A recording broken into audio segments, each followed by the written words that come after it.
1999년 미국 뉴욕에서 경매가 열렸습니다.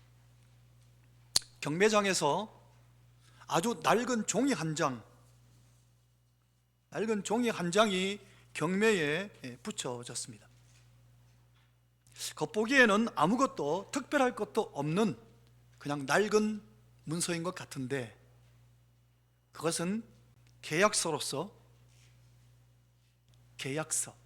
미국 역사에 있어서 가장 중요한 문서 가운데 하나였습니다. 그건 바로 1803년에 미국의 루이지애나 주를 매입한 계약서 문서였습니다. 1803년에 그 주인이 누구였는가 하면 프랑스의 나폴레옹이 주인이었습니다. 프랑스의 나폴레옹에게 지금의 미국의 중서부 지역 루이지애나 주를 산 겁니다. 그것도 아주 그 당시에 단돈 1,500만 달러, 221억 정도로 샀습니다. 땅이 얼마나 넓은가 하면 우리나라식으로 표현하면 2,144만 4,512평방킬로미터. 좀 잘 가늠이 안 되시죠? 지금 현재 미국의 국토의 한 23% 정도가 된다 합니다. 그것을 헐값에 매입한 겁니다. 지금 현재는 가치가 수백조, 수천조의 가치가 되고도 남는데, 경매가 진행되는 동안에 사람들이 고개를 갸우뚱했습니다. 아니, 이 낡은 종이가 무슨 그렇게 가치가 있을까? 그런데 역사를 아는 사람들은 그 계약서가 단순한 한 장의 종이가 아니라 미국의 운명을 바꾼 새 언약의 문서였던 겁니다.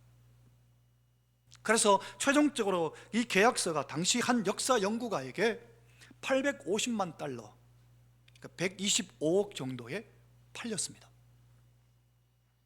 그게 단순한 종이가 아니라 그 안에 담겨있는 그 약속, 어떤 보물보다도 값진 가치가 그 문서 안에 있었기 때문입니다.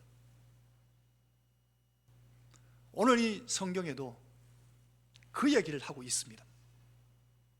하나님이 우리와 맺은 언약에 대해서 말씀하시는데, 이 언약은 그 어떤 것으로 가치로 따질 수 없는, 하나님이 옛 언약을 이스라엘 백성들과 맺었었는데 그 언약은 부족하고 그리고 한계점이 많았습니다. 그래서 하나님이 새 언약을 준비하셨는데, 그 새 언약이 뭐냐? 바로 독생자 예수님을 이 땅에 보내시면서 우리를 위해 죽기까지 내어주시면서 우리와 새로운 언약을 맺으셨다는 것을, 지금 이 히브리서 기자가 확신에 차서 감사함으로 당시의 히브리인들, 초대교회 성도들 뿐만 아니라 오고 오는 모든 성도들에게 이 새 언약이 어떤 건지를 지금 이야기하고 있는 겁니다. 우리는 이 새 언약 안에 들어가 있는 사람들인 것을, 오늘 이 새 언약에 대하여 함께 오늘 본문에 주신 하나님 말씀을 함께 나누겠습니다. 옛 언약은 이 땅에 제사장이 있었습니다. 그래서 백성들이 하나님 앞에 범죄했을 경우에 그 죄사함을 위해서 제물을 갖고, 양이나 소나, 그리고 또 이 좀 가난한 분들은 비둘기를 갖고 와서 속죄제를 하나님 앞에 드리기 위해 제물을 갖고 와가 피를 흘립니다. 그럼 그것을 제사장이 하나님께 속죄제로 바치는 겁니다. 바치게 되면, 바치고 나서 제사장이 피를 뿌리게 됩니다.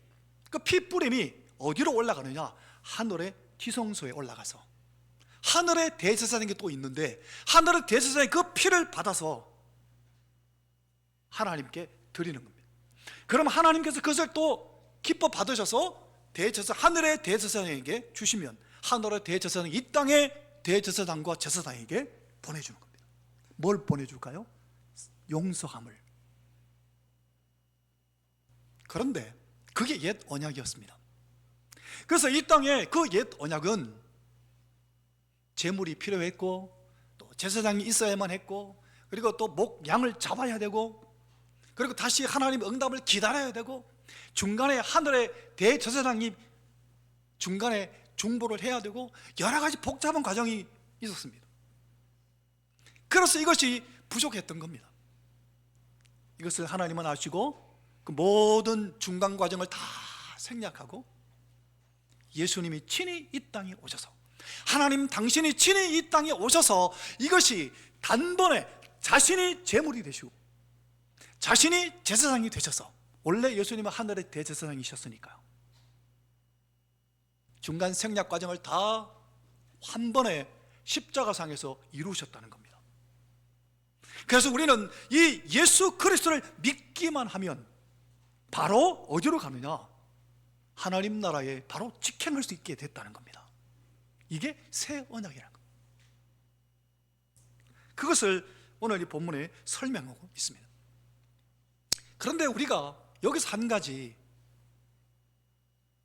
예수를 믿음으로 죄사함 받았다는 생각 때문에 우리가 소홀히 하는 게 있습니다. 많은 그리스도인들이 여기에서 걸려 넘어지는 경우가 많은데, 신앙생활에 있어서 가장 중요한 게 뭘까요? 죄 문제를 잘 다루는 겁니다.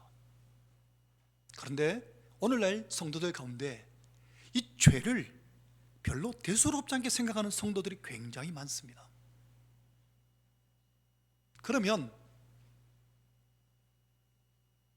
이 새 언약이 놀라운 어떤 능력이 있는지를 모르는 겁니다.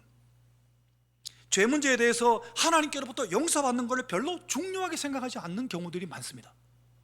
그냥 회개하면 되지, 그리고 마음대로 살아가는 겁니다. 그런데 성도 여러분, 그렇지 않습니다. 여러분, 이스라엘 역사를 보면 하나님께서 구약 성경을 빽빽하게 39권이나 되는 그 분량을 할애해서 하나님이 기록해 놓으신 이유가 뭘까요? 그거를 잘 보라는 겁니다. 그걸 보고 교훈으로 삼으라는 겁니다. 한마디로 교훈을 삼아 본다면, 이스라엘 백성들이 하나님의 말씀대로 순종하고 살았을 때 어떻게 됐습니까? 하나님이 복을 막 부어주셨습니다. 그런데 이들이 하나님 말씀을 어기고 그들의 마음대로 살아갔을 때, 죄를 범하고 마음대로 살아갔을 때 나라까지 망해버렸습니다. 이거를 우리에게 아주 이걸 보고 알랐고 가르쳐 주신 겁니다. 자, 그래서 오늘 우리에게 제일 중요한 문제가 뭐냐면 이 죄라는 겁니다. 성도 여러분, 이것을 오늘 1절에 보면 이렇게 말씀하고 있습니다. 한번 같이 볼까요? 1절 말씀, 지금, 시작. 지금 우리가 하는 말의 요점은 이러한 대제사장이 우리에게 있다는 것이라. 그는 하늘에서 지극히 크신 이의 보좌 우편에 앉으셨다. 예수님이 지금 하나님 보좌 우편에 앉으신 이유가 뭘까요? 지금도 계속해서 우리를 위하여 중보하고 계시다는 겁니다. 지금도 여전히 예수님은 우리의 대제사장으로 우리의 죄, 그리고 우리의 삶, 우리의 모든 문제를 예수님이 옆에서 하나님 보좌 우편에서 중보하고 계시다는 겁니다. 성도 여러분, 이 세상에 무서운 질병에 걸리게 되면 어떻게 됩니까? 사회적인 신분이나 인물이나 학벌도 가리지 않고 걸리면 죽게 되는 중병이 있지 않습니까? 그런데 그 무서운 질병보다 더 무서운 게 있습니다. 그게 죄입니다. 성도 여러분, 이 죄는 우리의 영혼을 갉아먹는 병균입니다. 그래서 우리의 양심을 돌처럼 굳어버리게 만듭니다. 우리로부터 하나님의 모든 축복을 차단시켜 버립니다. 많은 교인들이 하나님 앞에 내 죄 문제는 해결하려 하지 아니하고 하나님께로부터 축복만 받고 싶어 합니다. 안 됩니다. 해보십시오. 하나님께로 부어주시는 하늘의 모든 신령한 복이 부어지는데 뭐가 가로막을까요? 죄가 가로막고 있습니다. 그래서 우리는 늘 이 죄 문제를 해결해야 합니다. 이 세상에 죄 안 지을 수 있는 사람이 누가 있겠습니까? 그런데 이 죄가 얼마나 무서운 것인가를 알고 이 죄 문제를 항상 어떻게 해야 될까요? 우리의 대제사장 되신 예수님께 고해야 합니다. 예수님 앞에 정직하게, 예수님 앞에 내 마음 그대로를, 내 중심에 있는 그대로를 열어서 예수님 앞에 늘 보여드려야 됩니다. 그게 회개입니다. 이 회개가 성결되지 아니하면 우리의 삶 가운데 하나님의 은혜가 부어질 수 없습니다. 그래서 예수님의 대제사장으로 지금도 살아계시는 겁니다. 지금 그걸 얘기하시는 겁니다.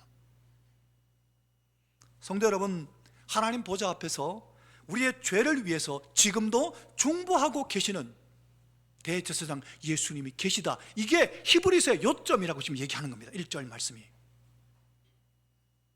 더 자세하게 풀어서 설명한 게 10장에 나오는데요, 10장 22절 같이 한번 읽어볼까요? 우리가 마음에, 시작, 우리가 마음의 뿌림을 받아 악한 양심으로부터 벗어나고 몸은 맑은 물로 씻음을 받았으니 참 마음과 온전한 믿음으로 하나님께 나아가자. 이 구절 그대로 나눠보세요. 마음의 뿌림을 받은 이 말이 뭐냐? 우리의 마음에 예수 그리스도의 피가 뿌려질 때 내 마음에 악한 양심으로부터 벗어난다는 겁니다. 여러분, 내 마음이 늘 악한 양심이 있는 그대로 화인 맞은 양심으로, 굳어진 양심으로 살아가면 그 삶은 예수 믿는 삶이 아니라는 겁니다. 늘 내 마음에 예수의 피를 뿌리셔야 됩니다. 이 죄 문제를 해결하셔야 되는 겁니다. 예수의 피를 뿌릴 때 양심으로부터 내가 악한 양심으로 벗어나 선한 양심을 소유하게 되고, 몸도 예수 그리스도의 이 보혈 피로 맑은 물로 씻게 된다는 겁니다.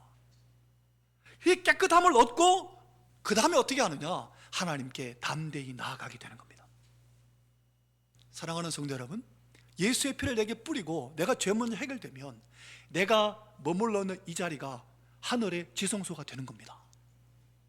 예수님 내 안에 임하시기 때문에 내가 성전이 되는 겁니다. 이게 새 언약인 겁니다.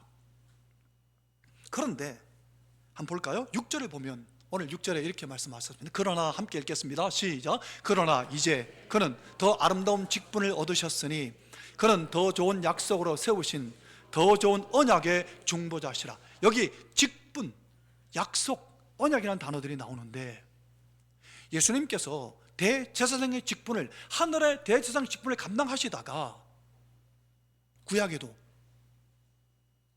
이 땅에 대제사장이 필요 없도록 친히 이 땅에 오셔서 중간 단계를 다 생략하시고 친히 예수님이 바로 하나님께로 직통할 수 있도록 우리의 대제사장이 되셨다는 겁니다. 그런데 이게 뭐냐? 언약이라는 단어가 나오면 이걸 다시 보여주실래요?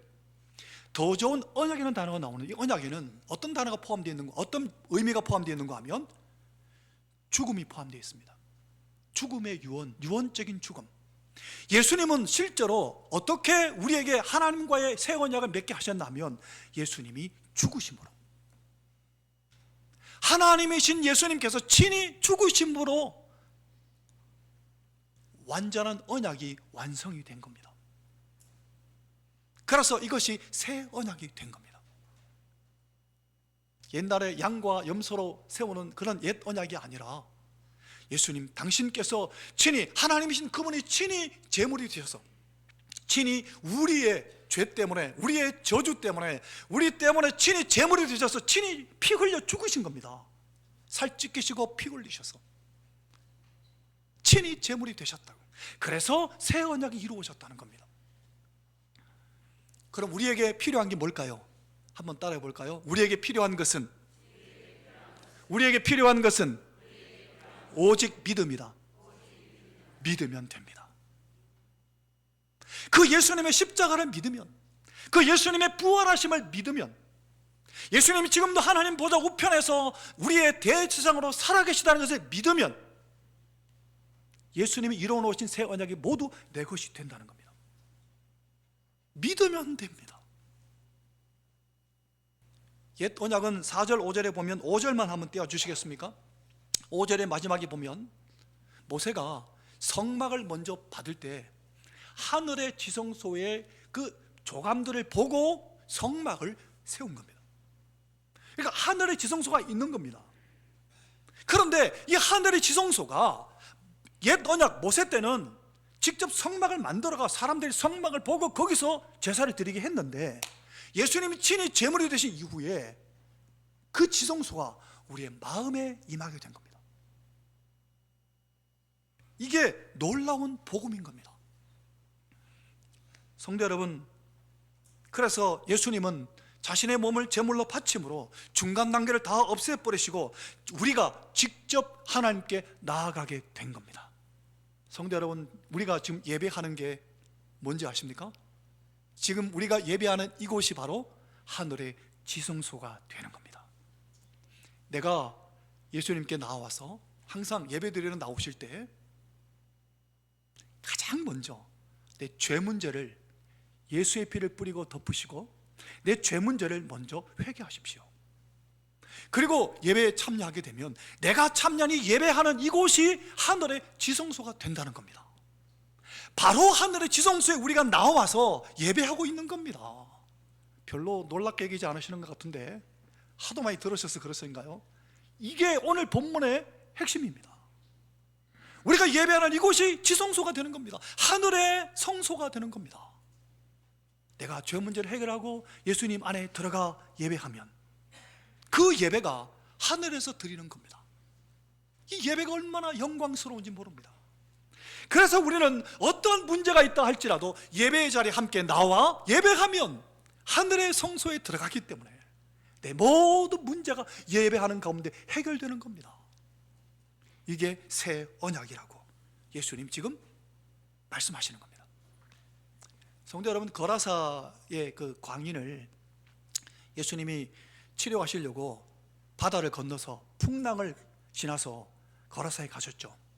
근데 거라사 광인을 살릴 때 돼지 몇 마리 죽었습니까? 돼지 2,000마리면 얼마입니까? 우리 가치로 몇 억 하죠? 돼지 2,000마리. 돼지 2,000마리보다 한 영혼이 더 가치 있는 인생이라는 것을 예수님이 그 한 사람 살리려고 풍랑을 지나서 그 거라사까지 가신 거 예수님. 그럼 예수님의 가치는 어떨까요? 예수님은 온 우주 만물을 창조하신 그 예수님의 가치를 무엇으로 따지겠습니까? 그런데 그 가치신 예수님께서 친히 나를 위해 제물이 되셔서 십자가에 죽으셨단 말입니다. 그러니 시간과 공간을 초월해서 누구든지 예수를 믿는 사람은 하늘의 지성소에 단번에 들어갈 수 있게 하셨다는 이 말씀 그대로 믿음으로 받으시기를 예수님 이름으로 축원합니다. 그래서 옛 언약과 새 언약의 차이를 마지막에 결론적으로 이렇게 제시하고 있습니다. 9절 보실까요? 9절 같이 읽겠습니다. 또 시작. 또 주께서 이르시기를 이 언약은 내가 그들의 열조의 손을 잡고 애굽 땅에서 인도하여 내던 날에 그들과 맺은 언약과 같지 아니하도다. 그들은 내 언약 안에 머물러 있지 아니하므로. 이게 옛 언약이었다는 겁니다. 그런데 새 언약은 뭐냐? 10절 12절 10절부터 천천히 읽으면서 함께 제가 설명하겠습니다. 함께 읽겠습니다. 또 시작. 또 주께서 이르시되 그날 후에 내가 이스라엘 집과 맺을 언약은 이것이니 내 법을 그들의 생각에 두고 그들의 마음에 이것을 기록하리라. 나는 그들에게 하나님이 되고 그들은 내게 백성이 되리라. 이 구절 그대로 보십시오. 모세에게 하나님이 돌비에 말씀을 새겨주셨습니다. 직접. 그런데 그게 옛 언약인데 새 언약은 뭐냐? 하나님께서 직접 우리의 마음에 우리의 생각에 하나님의 말씀을 기록하신다는 겁니다. 성도 여러분, 이게 어떻게 가능할까요? 성령을 통해서 내 마음에 새기시는 겁니다. 설교를 들을 때, 내가 성경을 펴서 읽을 때 성령 하나님께 반드시 기도하고 읽으시고 설교를 들으십시오. 성령 하나님 내 마음을 조명하시고 성령 하나님이 친히 내 마음의 말씀을 기록하신다는 겁니다. 이게 어떻게 가능했을까요? 예수님이 이게 가능하게 하시려고 십자가에 죽으시고 십자가의 죽으심으로 값을 지불하셨기 때문에 성령이 내게 오셔서 내 마음에 말씀을 새길 수 있는 겁니다. 이게 새 언약이라는 겁니다. 어떻게 하나님 말씀 내 마음에 새긴다고요? 성령 하나님께, 성령 하나님의 능력으로 내 마음에 성령께서 새겨주시는 겁니다. 내가 막 새기려고 노력하는 게 아니라 그래서 우리는 예배를 드릴 때마다, 말씀 앞에 설 때마다, 설교를 들을 때마다 성령 하나님 내 마음에 조명하여 주시고 내 마음에 말씀을 새겨주십시오. 약속대로, 약속하셨잖아요. 지금 여기 10절 말씀에. 이게 새 언약이란 겁니다. 뿐만 아니라 12절 보여주실래요? 같이 읽겠습니다. 시작. 내가 그들의 불의를 긍휼히 여기고 그들의 죄를 다시 기억하지 아니하리라 하셨느니라. 우리의 죄를 기억하지 않으신대요. 예수의 피를 뿌리고 덮으셨기 때문에 우리의 죄를 기억하지 아니하시고 우리를 용서하시고 우리 마음에 하나님 말씀을 새기셔서 그 말씀에 붙잡혀 살아갈 수 있게 하셨다는 겁니다. 이게 새 언약입니다. 사랑하는 성도 여러분, 이것을 내가 경험하시기를 예수님 이름으로 축원합니다. 이야기 하나 하고 말씀을 마무리하겠습니다. 영국의 옥스퍼드 대학교에 에릭 R 도우즈라는 교수가 불안의 시대 이교도와 기독교인이라는 책을 냈습니다. 그 책의 내용이 어떤가 하면 로마 시대에 기독교의 탁월성을 얘기했는데, 여러분 로마 시대에 로마인들은 국가적인 재앙이 발발하면 쩔쩔맸답니다. 이게 어떻게 된 일인지. 그들이 섬기는 신이 너무 많으니까 뭐 제우스, 뭐 헤르페스, 신들이 얼마나 많습니까? 로마 사람들이 섬기는 신들이. 어느 신이 진노했나 이거 찾느라고 쩔쩔맸답니다. 그런데 로마 시대에 예수를 믿는 기독교인들은 온 세상 만물을 창조하실 뿐만 아니라 다스리시는 분이 하나님이신 것을 알기 때문에, 지금도 역시 운행하시는 분이 바로 예수 그리스도이신 것을 믿었기 때문에 어떠한 어려움과 재앙에 닥쳐도 당황하지 않고 두려워하지 아니하고 하나님의 언약의 말씀을 믿고 기뻐하며 평강을 누렸다는 겁니다. 성도, 오늘 우리도 마찬가지입니다. 우리는 새 언약 안에 있는 은혜의 백성들입니다. 누구든지 예수 그리스도의 십자가와 예수 그리스도의 부활을 믿고 예수님 안으로 들어가면 내 모든 죄는 다 해결되었고 나와 하나님 사이에 새로운 언약이 맺어지게 되며, 이 새로운 언약은 영원토록 하나님과 교제하고 대화하며 하나님과 더불어 살아가게 하시는 순간이 아니라 영원토록, 이게 새 언약이신 겁니다. 이 새 언약을 좀 더 구체적으로 보고 싶으시면 오늘 오후 예배 때 꼭 참석하십시오. 오후 예배 때 새 언약을 더 구체적으로 내게 어떻게 적용할지를 함께 나눌 텐데, 성도 여러분, 우리의 죄 문제는 이미 예수님이 해결하셨습니다. 우리는 예수 그리스도 안으로 들어가면, 완전하신 예수님 안에 들어가면 예수님이 내 죄를 사하시고 내 마음에 성령을 통해서 말씀을 새겨주시고 하나님과 더불어 교제하며 교통하며 하나님과 함께 더불어 예수님과 함께 동행하며 이 세상을 살아가게 하셨습니다. 이 새 언약에 참여하시기를 예수님 이름으로 축원합니다. 찬송하겠습니다. 제가 먼저 찬송하고 성도님 함께 찬송하겠습니다.